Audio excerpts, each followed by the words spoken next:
Ethan Carter was a man known for his resilience. For years, he had weathered life's storms with a steadfast heart, but even the strongest hearts can crack under enough pressure. On a chilly Wednesday evening, his world came crashing down. The day had been like any other: long hours, tedious meetings, and a pile of deadlines. As Ethan finished his shift and prepared to leave, his manager called him into the office. The grim look on her face told him everything before she even spoke.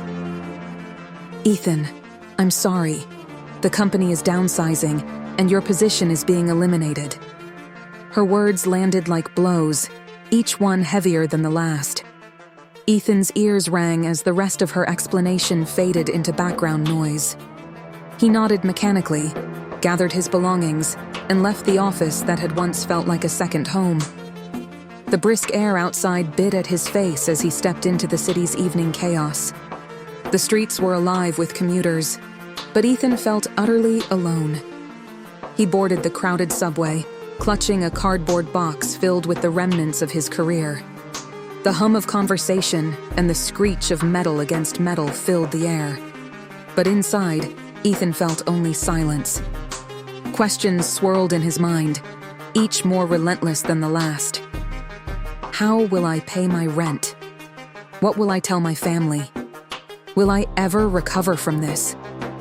His chest tightened with anxiety, a weight that threatened to crush him entirely. At the third stop, the subway doors slid open and a pregnant woman entered. She scanned the packed carriage, her hand resting protectively on her swollen belly as she gripped the rail for balance. Ethan noticed her immediately. Despite his own turmoil, something within him stirred. Without a second thought, he stood. "Here, take my seat," he offered, his voice steady despite the chaos inside him. The woman's eyes widened in surprise before softening with gratitude. "Thank you," she said as she eased into the seat, her voice warm and genuine. For the first time that day, Ethan felt a flicker of relief. It was a small gesture, but it reminded him that even in his darkest moments, he could still bring light to someone else. As the train lurched forward, the woman glanced up at him. "Rough day?" she asked gently. Her tone was compassionate, not intrusive, and it caught Ethan off guard. He hesitated, but something about her demeanor made it easy to open up. "Yeah," he admitted. "I just lost my job today.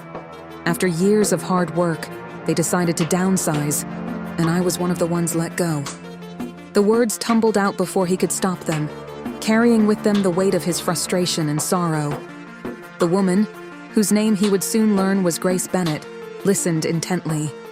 Her eyes were filled with understanding, and she nodded as he spoke. When he finished, she leaned forward slightly, her voice both steady and comforting. "I'm sorry to hear that, Ethan. I know it feels like the end of the world right now, but trust me, things have a way of working out. You're stronger than you think." Ethan managed a small, weary smile. "Thanks. It's just hard to see a way forward right now." Grace's expression brightened slightly, as if she had just thought of something.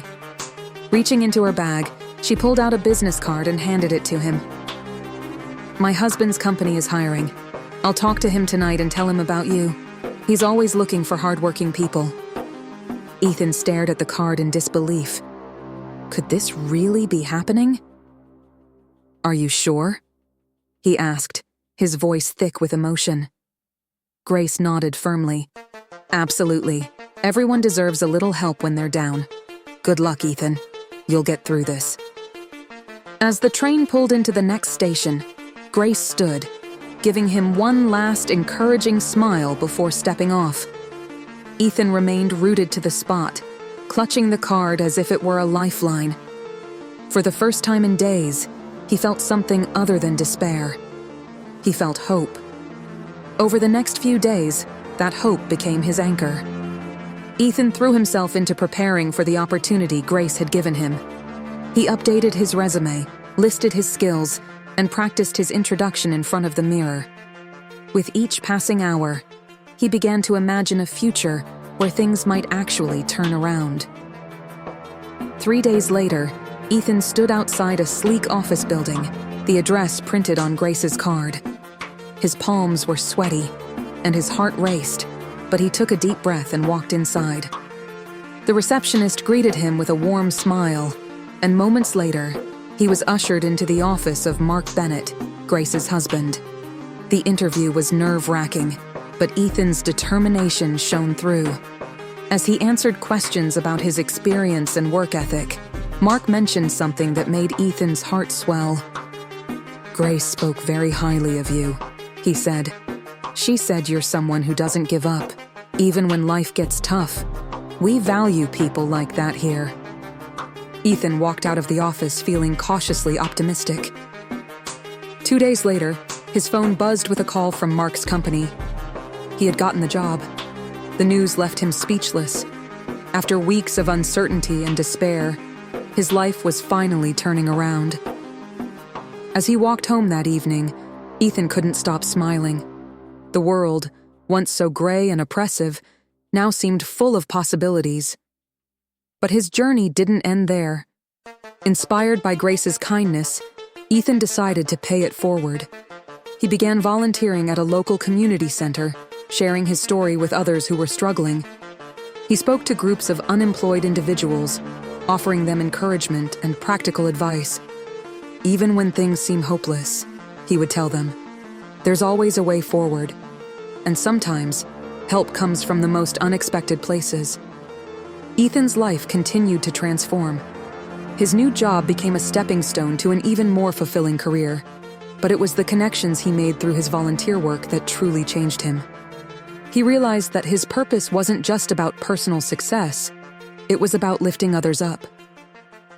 Years later, Ethan would reflect on that pivotal subway ride and the woman who had changed his life with a single act of kindness.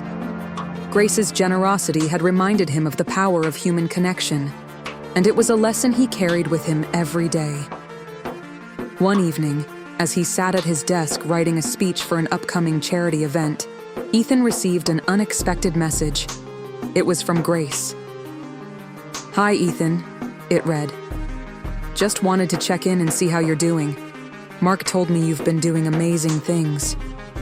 Ethan smiled as he typed his response.